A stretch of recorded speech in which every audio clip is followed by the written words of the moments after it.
Hi guys, Maikeru here. This is my 10 HP hero episode 24. This episode isn't really that much to do with progression in experience, but I do go to Beastmaster and Yakamaru on this account. Then I speak about my shark soups at the end of this video. So because a lot of people really like this series and they always ask where the episodes are, I can't get experience and footage that quickly because I'm so far into the account. I don't want to make it super repetitive and super boring for you all, so I tried to make the episodes as decent as possible and as fun as possible, but in order to do that, I need to do a lot of skilling in order to get the footage. So because there hasn't been a 10 HP hero in a little while, I thought I'd make this video and make it quite fun and give you something for the series and something to enjoy. Anyway, let's get into this video. It was time to do raids on the 10 HP Pure, and the setup is as follows. In my pack yak, I took Saradomin Brews and Lobsters. Yes, I am taking lobsters. Because of my account having 10 HP, food does not scale very well at all. So lobsters heal me for 250, but so do all the rock towels, and so does Baron Shark, so does whatever I take. So it doesn't really matter what food I take as long as it heals me for 250, so I can quickly eat and then use a brew, so then I can heal for 1250 HP. Also the brews overheal, which is going to help a huge amount. I take an overload because obviously the higher defenses I get, the less likely I am to be in one shot. I take a super prayer renewal and some prayer potions because obviously I need to keep my prayer up the whole time, otherwise I'm dead. Then I also take some chaos and soul runes to actually help with some vulnerability. Because I can't really do anything on this account, the least I can do is debuff the boss. The abyssal wand is quite good on accuracy, so I should be able to hit my vuln a fair amount of time. When it comes to my gear setup, I have a defense cape, so I have a sign of life built into the cape. I take Sea Singers because it's really high defense and it gives HP bonus, and I need that HP bonus. I take a blood amulet of fury as the extra heals really will come in handy. I take a Merciless Kite shield, which is the magic tier 90 shield. This is the most important thing because it really helps with resonance, so my resonances will heal more. I'll take less damage because it has a lot of armor, and it has some HP bonus again, so I have even more HP. I take a Leviathan's ring, which obviously gives me even more defensive stats. I take some tank boots, which will give me more defense, and some Ganodermic gloves. So everything that I'm taking is giving me as much defense as I possibly can do and some nice HP bonus alongside it. I need to get my HP to a point where I don't actually get one shot, and the Sea Singers and stuff will help me go in that direction. I managed to get to 3100 HP just from the armor alone, pushing me up from 1000. So I'm getting over 2000 HP bonus just from that armor setup. Then I can use my brew to take it up to over 4000 HP, which means it's very difficult for me to get one shot, especially in tank armor. Anyway, enough about the setup, let's get into the actual video. In order to buy all of this armor, I had to make some divine charges empty from all the symbol parts I got from doing pest control and stuff like that.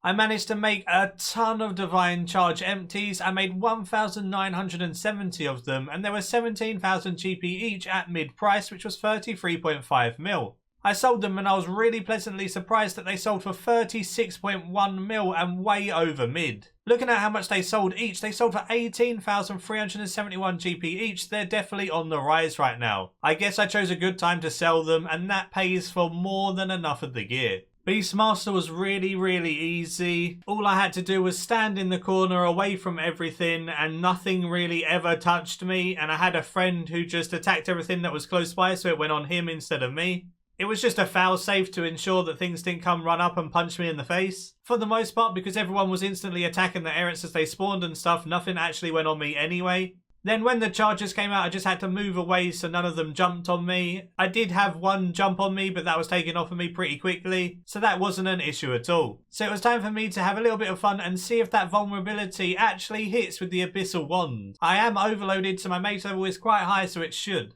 I'm going in for another vuln, Evies. I got it! Yeah, Vuln on BM! BM's Vuln, boys! Once all the charges were cleared and stuff, I went and stood near BM. Standing here near the gong meant that I wasn't getting hit from any range attacks from BM, and my friend was standing near me to take the charges off of me when they spawned in the cages. Honestly, there was no threat of me dying here really. I may take a tiny hit here and there, but my friend was intercepting me as well, so if I did take hits, most of the time I was intercepted, so he'd take the damage for me. Pretty much I was just sitting here leeching Although I do get quite bored just standing there, not being able to do anything, so I was Volning the boss, and whenever bombs spawned, I'd go in and I'd defuse as many as possible. At least then I'm taking part a little bit. They call me the professional bomb diffuser. And now back in my corner, run away. 1.5 million loot, and I got a Gobi burial charm. That's not the worst. Thanks for the leech. Now it was for the harder boss. It was time for Yakimaru. My friend Evies was able to intercept me most of the time at Yakimaru while he was sitting there in his tank gear and he was tanking with me. So obviously I had my tank gear on and he had his, but because I'm wearing tank gear and he's wearing tank gear, it doesn't hurt too badly. I'm still volning the pool for Yakimaru as well because I've got to help out where I can, obviously. So I was volning as much as possible just to help out the team. Then I was just kind of sitting there trying not to die, running away from jellies. You know, just all of the typical things you would do normally, except for I couldn't hit anything at all. It was kind of scary at points because as soon as the intercept runs out, I take like 2Ks to the face, which means I need to quickly brew up. But Evies was really, really good, and most of the time he had me intercepted. This means all the damage I take is reflected to him, so it's much easier for me to survive. I took some auto attacks here and there, but I never took enough that I actually just started not being able to out-eat what I was taking. The only thing I had to be super wary about was things like blue. As soon as I got blue, I had to run over and give it to someone. I was always standing next to Evies, so as long as it's not him giving it to me, it was actually okay because I could pass it to him and he could pass it to someone else. I really, really appreciate every single person who was in this kill helping out. You guys are absolutely awesome, and I'm actually surprised my 10 HP Pure was able to survive for such a long time. There was once or twice where he went down to like 400 to 500 HP and I got a bit scared, I'm not gonna lie. But I didn't actually die and I'm very, very happy for that. Overloads obviously helped a ton. The tank armor, being able to brew over 4,000 HP so I don't get one shot was the key thing there. If I didn't have such high armor rating, HP, and being able to brew over 4K, there would have been times where I would have just got one shot. I'm so happy I invested in the gear and everything beforehand because I would have just flopped on my face multiple times. It was actually really, really fun doing this and I had a great time. So thank you everyone who came and participated. My 10 HP survived the whole Beastmaster and Yakimaru.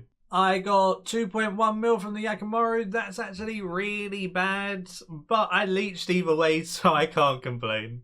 Ending this video off with a tiny bit of experience gains on the 10 HP Pure so far. I've just been AFK in the Ark trying to get 120 Divination and Woodcutting. Whenever I get a good promotion, I try and save up my 10 earned keys for it, and I managed to get 92 attack now, so we're halfway there.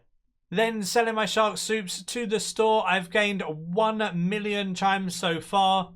I should be able to get another at least 500,000 chimes before I finish selling it all. So the next episode of the 10 HP Pure will be spending all of these chimes into Slayer to see what level we can get to. And that's it for this video. Thank you for watching. I know it was just a silly one, but I hope you enjoyed it either way. If you did enjoy it, give it a like and subscribe if you're new for loads of future content all related to Runescape 3. And until next time. See ya.